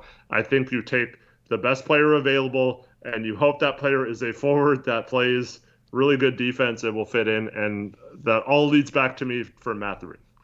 Yep. Shout out to the next dono, which is from Don and J Tor. Tori. Okay. Don and J Tori. That's Magic's goat. Yeah, it is. He says, hi, big fan here. Would y'all rather have Matheran alone or Sohan plus Agbaji or Eason plus Agbaji? Also, will Koloko fall to us, and how good is Koloko? I would rather have Matheran than Sohan plus Agbaji or Eason plus Agbaji. It's close, but I think you have more upside with Matheran. I think you have more upside just taking Matheran at 7 compared to like maybe trading down to getting both those guys. Yeah. And I don't think Sohan would be at, like a trade down for that would be like to Charlotte for 13 and 15. I don't think Sohan would be there. And Agbaji might go 14 to Cleveland. Yeah. I mean, Agbaji's nice. He just doesn't have anywhere near the upside, in my opinion, as a Matheran. Like, he's a high floor guy that should be a role player. But I like Matheran because he's a high floor guy that I have no doubts will be a solid role player, and then he has the upside on top of that. Right? Yeah, I wasn't as sold on him because I thought he didn't have the size to play the 3, but with him having the size to play the 3, like that's why I like Matheran more. I think the only thing you could make the case for is, I mean, Agbaji and Sohan, I think you could definitely see them coming in right away and having a role on the team. I also think that about Matheran. I'm not saying I don't. I'm just saying, like, you would get 2 of those guys versus 1. You fill 2 roles, you know, kind of. But I just think you can fill that second guy in some other way. Right. And it's hard. I think the only way we trade down is if there is a player that we can get in the mid-teens that they think eventually, maybe even sooner rather than later, hopefully would be better than whoever we took at 7, and you get another guy. So that might be the case, especially if Matheran's off the board. Maybe it does come down to where Murray, Sharpe, and Matheran go 4 through 6, and then we're left with deciding if like a Dyson Daniels is better than trading down and getting that Sohan Agbaji duo or whatever. Yeah. But the thing that always comes back to me too is Matheran's only 19. Unfortunately, Agbaji, all year I thought they were neck and neck in terms of fit on this roster. But the 3-year age difference with Agbaji being 22 It's just like, you know what you're going to get from him. He's going to be solid. I think he's going to be a good 3-point shooter. I think all the things that we talked about with Matheran fitting in with the Blazers, I think Agbaji could be that as well. I just don't know if he has the high-end star upside that Matheran has, and I would shoot for that in this particular position versus trading for two solid guys, as much as I like those two other guys. Yep, I agree. And then in terms of Koloko, I mean, I don't think he will fall to us. If he does, thank you all other 35 draft picks for not taking him. I'm just going to say this. He's the most slept on prospect that I think has been in years. And I don't get it. I don't understand why this guy is not being talked about in the Mark Williams, Jalen Duren range versus, possible second round pick. Yeah, so I tried to figure out why some people had him lower. So this isn't my own thoughts at all, or my own words. This is why I think some other people put him lower based on their own reasoning, and their reasoning is kind of along the lines of, if he can't dunk the ball, he's not the best finisher. Like, he doesn't have a lot of touch on hooks and is kind of stiff finishing around the rim if he's not able to, like, get right to the rim. That's really the only thing I found. Yeah. Well, I would say that would be valid. Maybe even last season, the season before this season. Mm-hmm. But how well he improved his free throw shooting, and just there were a couple games he did not shoot. Like, this is only like a couple the entire season, but he started to every once in a while take like a 10, 15-foot jumper or something. And it looked good. Like, it looked a lot better. And I just feel like he's putting in a lot of work to make sure his shooting improves. And I think that bodes well, too, for every time you see a huge jump like that. This is, we can go back to a lot of players in the draft that see. The problem is not many of the good players stay 2 years in college anymore. So you don't really see this as much. But, you see the jump that like a Johnny Davis took this year, just an overall game. You see like a Tyrese Halliburton, who I was really high on, take a huge jump in his sophomore year. To me, when players like that who take a huge jump, it shows that they have a work ethic. Now, It's not always the case where that'll continue. Maybe they're just trying to get into the NBA, and once they get in the NBA, they stop caring as much and they get that paycheck and everything's fine again. But I love the guys. I bump them up that improve drastically from year to year in college, because you're not doing it for a paycheck. You are doing it because you want to get better. And I feel like Koloko has improved every single aspect in his game. And yes, I agree that a couple years ago his shooting touch was like awful and it was very, very questionable. But I feel like I'm almost confident in saying that if he worked hard enough, he could develop into like an actual 3-point shooter. And he shot the ball well at the combine from 3-point line. So I don't see how that could continue if he keeps on this trajectory. Yep, agreed. Let me thank a couple other donos before we sign off this stream. Shout out Caleb Pendergraph, $5 dono. He says, I'm going to ignore the ordering of things, so I say we sign and trade Nurk for 1 or 2 of Charlotte's picks and use it to draft Duren. He's the sarcastic donator. He didn't even put a /S on the dono. Yeah, but 1 or 2 of Charlotte's. What a dono. Thank you, Caleb. I have nothing to say. Do you have anything to say to that, dono? Well, for the people who don't think that's sarcasm, or just in case it isn't, so like as Tori mentioned, and if you follow him on Twitter, you would see this as well. So it doesn't work out signing and trading players for draft picks, really, unless it just happens to be a team that tried to sign Nurkic, and then maybe a month later we can trade that. It just doesn't work out with free agency. So I ranted about it earlier, so if you want to hear my thoughts on it, after the stream's done, you can watch back if you are just joining us. But Yeah, I'm tired of saying it, honestly, Eric. I feel like you. Yeah. Because you always try and point out how sign-in trades aren't as simple as people think. And this year it's me, so here I am. See, here's what happened, Tori. And this happened over the last few years, but last year was the ultimate example of this. Okay? There's a period once free agency starts where you hear about all the teams agreeing to contracts, right?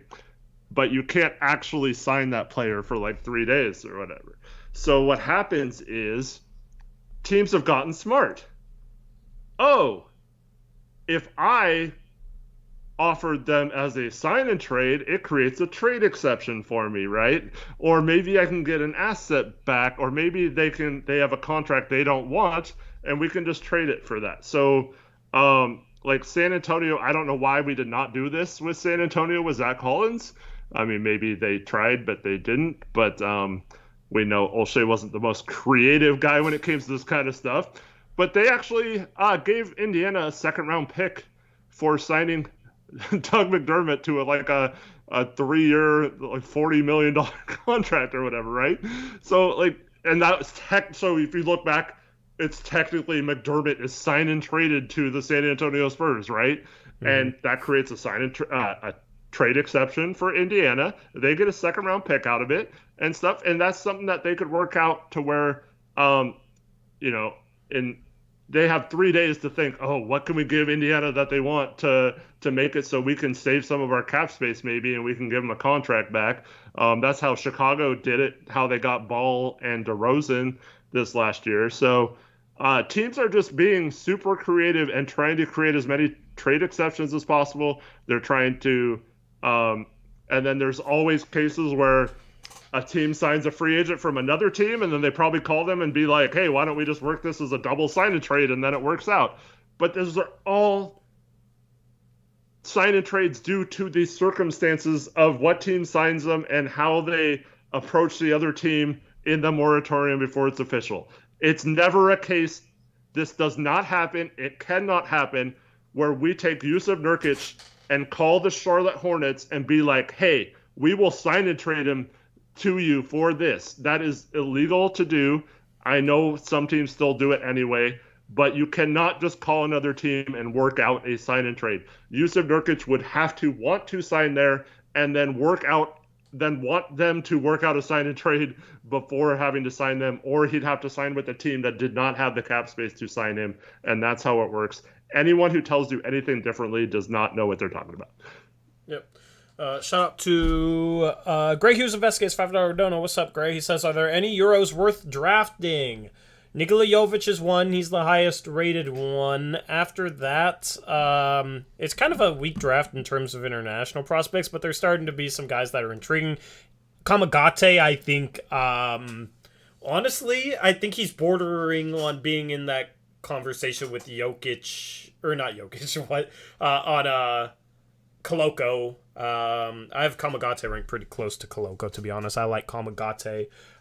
He's just kind of a raw but high upside big, in my opinion. I think he's kind of small for my liking. So, what did he measure in at? Did he measure? I don't think he measured, but I think he's only like 6'8" or something. I mean, he's listed as 6'11". Yeah, I don't think he's that tall. I'm gonna look at the measurements and see if he. I don't think he measured at the. He did not measure, unfortunately. Yeah.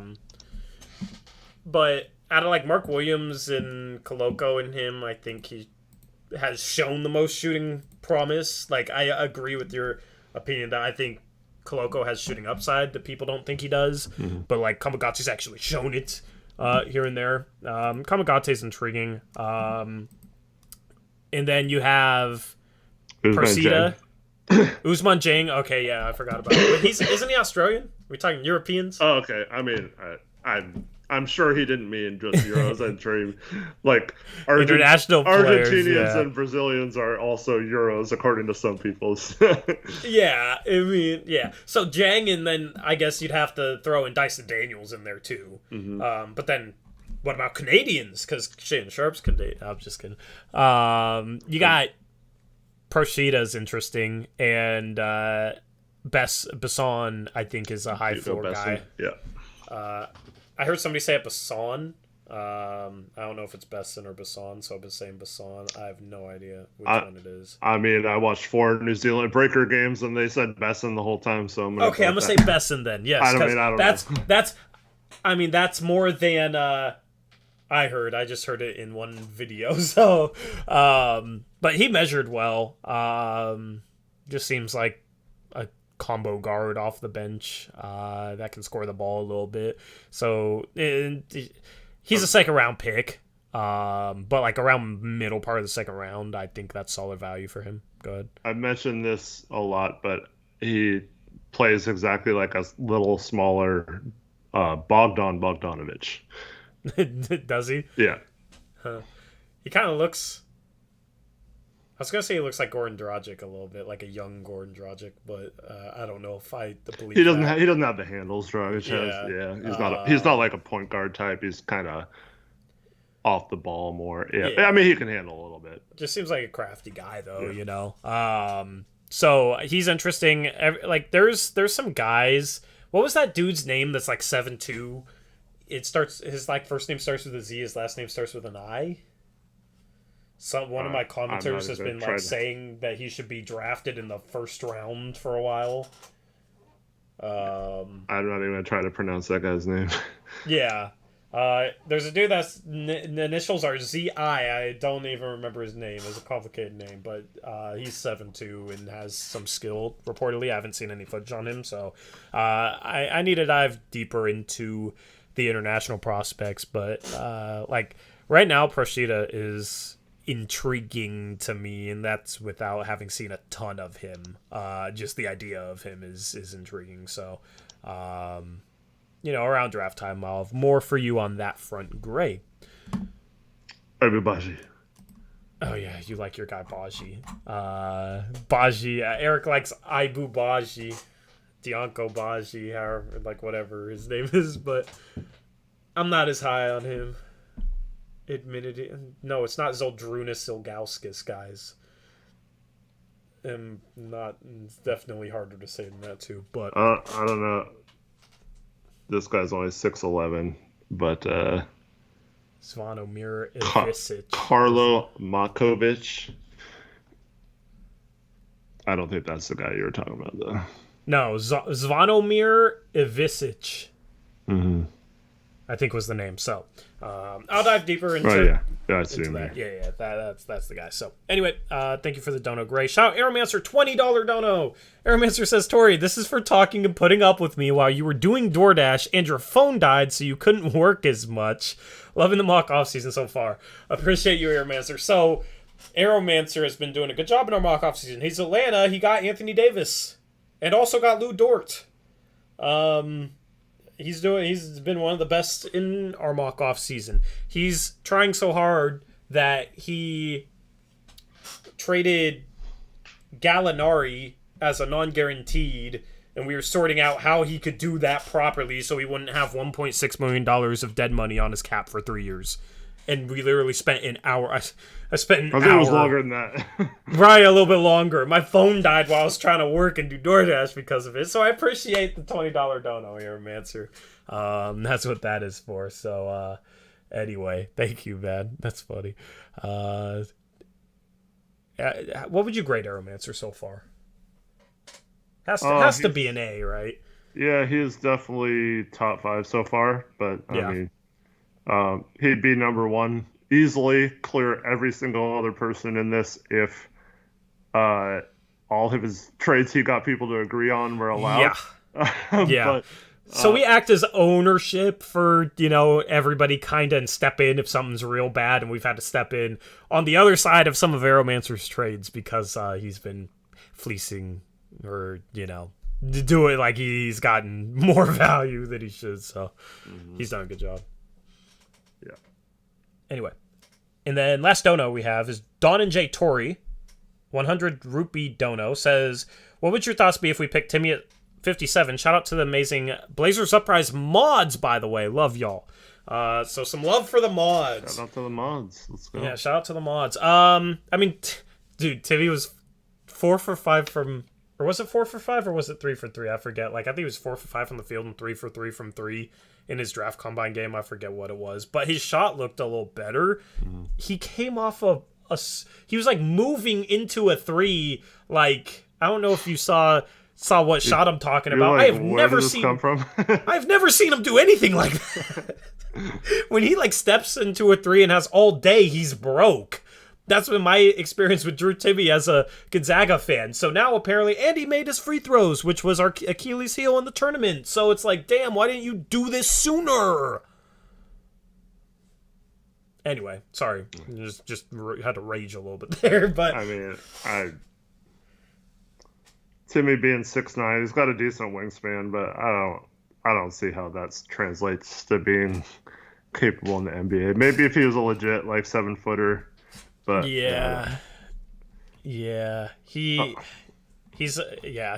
not going to be good defensively at the 4 or the 5. Like, he's going to be a poor defender in the league. I don't see how he's not, and I don't know if he provides enough offensive value to make him valuable at all. So I wouldn't really want him. He also has had the highest body fat percentage out of anybody in the combine. So I mean, the thing is, Eric, do you knock people when they have the highest body fat percentage, or could that actually be like a positive for them?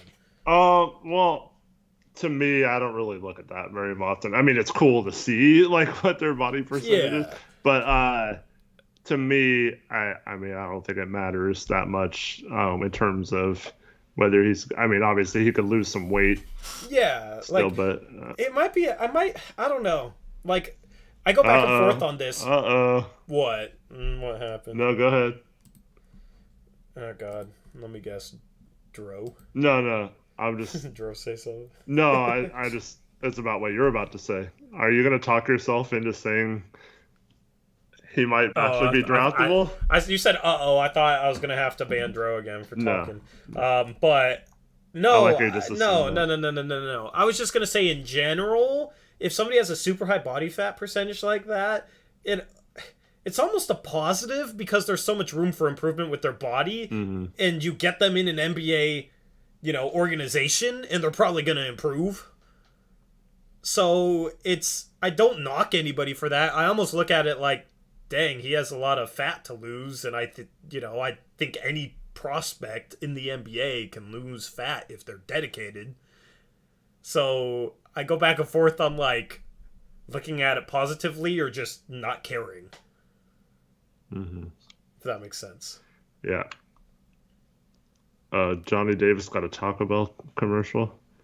He dropped, and Beeks dropped in 2 spots, man. That's Beeks, I'll have you know, Nikola Jokic got drafted during a Taco Bell commercial, so maybe that's a sign that Johnny Davis is the next MVP, 2-time MVP. I think that's a sign. But yeah. Anyways, Tori, so thank you, Don and Jay, for bringing up a Gonzaga player, because this is the one draft nugget that I forgot to talk to you about, and I'm really interested to see your take on this.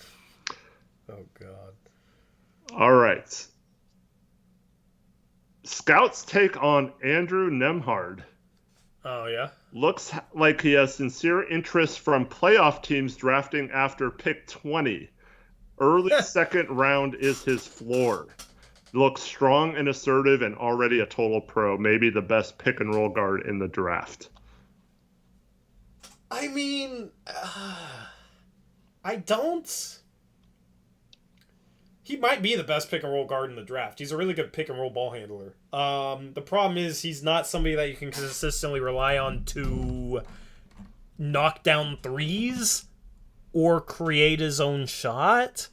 And he's okay defensively, but he's not a world beater on that end. And he didn't measure as well as I thought he was either. He only measured 6'3" without shoes. I thought, he was bigger than that. So I would not draft him in the first round, to be honest with you. Yeah. But like he's a really good passer, crafty from the mid range. Doesn't force too much. So he has a decent floor, and I could definitely see him being a role player. It's just he doesn't have a high enough ceiling to draft him in the first round, in my opinion. Yeah. So, and that's like right now, I would have him as a mid-second round grade at best. And that's for all the people that say I'm a biased Gonzaga fan. Screw y'all. You got to be hard on Timmy and Nemhard so you can say it doesn't offset your. I know how to not be biased. Yeah.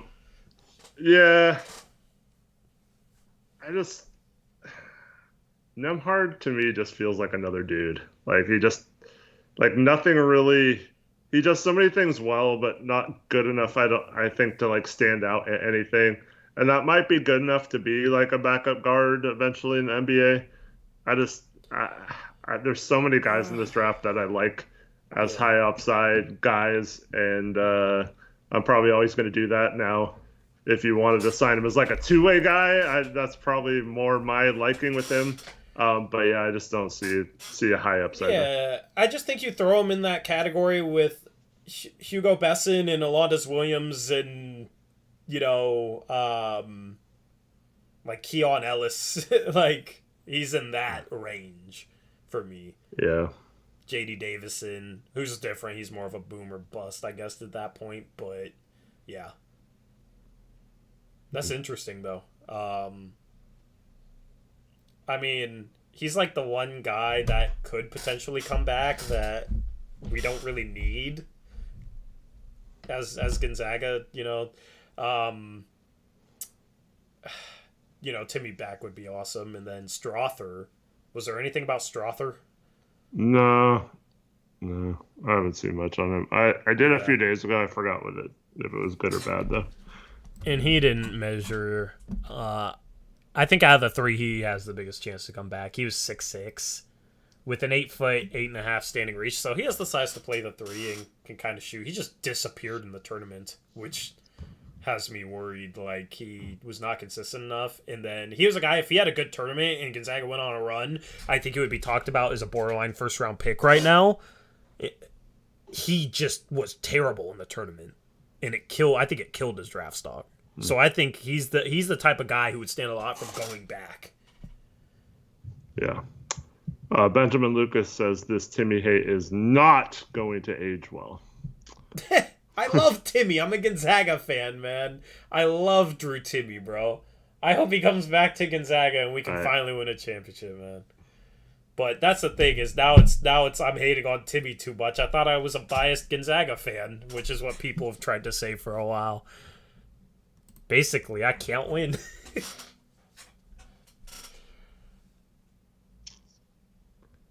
Yeah. I'll just say the exact opposite. Drew Timmy's going to suck in the NBA, and he is not even someone you should waste a draft pick on. If he can shoot, I think I don't think he would absolutely suck if he can knock down threes, but I don't trust him to knock down threes because I never saw him knock down threes in games. Delusional Blazers fan says Timmy going to the Shanghai Sharks. Let's go. Timmy would dominate. Like EuroLeague is perfect. Yeah. He would dominate, man, and be loved and yeah. He's gonna be the next Eric McCollum. He's already. Where did Eric McCollum play college basketball? I don't remember. Don't insult my guy Timmy like that. No, I mean like go have like a long career overseas, score a lot of points. Oh yeah, I mean, yeah, but I think he's more known. Like I feel like was top 5 most recognizable college basketball player this past year. Oh yeah, for sure. That's not taking anything away from anything he's done up into this point. I just don't think. I'm insulted. I'm insulted by the kid. Cool. I'm just kidding. I just, now you're back to being biased again. Now Tori's biased. Damn it. Tori tried to pretend he didn't like Timmy for months, and now look at him. He's defending him. Caleb says the only way you can convince people that you're not a biased Gonzaga fan is to hate on Chet. It's the only way. Yeah, apparently I can't agree with a lot of the consensus on Chet. If I agree with a lot of the consensus on Chet, I'm automatic. If Orlando takes him 1, you're not allowed to say that's a good pick. You have to say, no, I wouldn't have taken him in the top 5.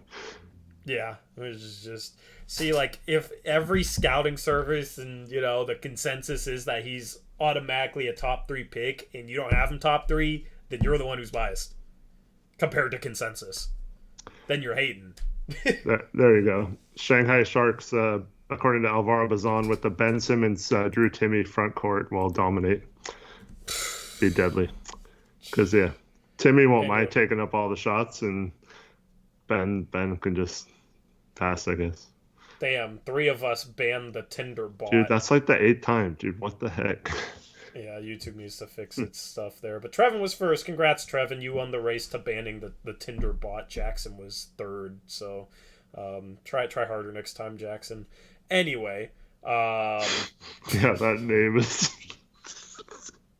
We try and keep it family friendly, and YouTube can't control the bots on their platform, man. The comment section on videos has been frustrated. So mods, if you ever go to the comment section on videos and see anything like that, just remove it, because I think you guys have the power to do that too. Anyway, anything else for this stream, Eric? No, thank everyone for watching. Appreciate everyone.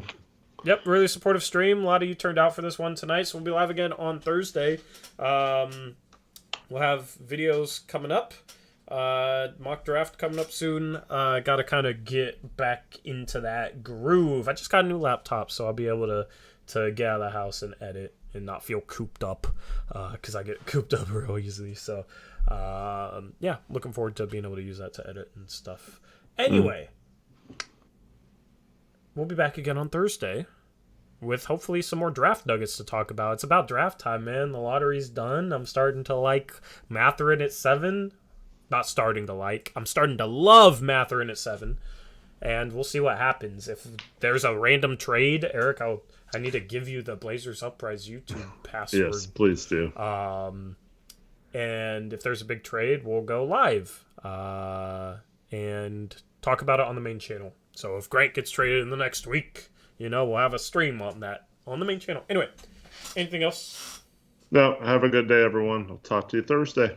Yep, we'll catch you then. Until then, as always, peace out. Go Blazers.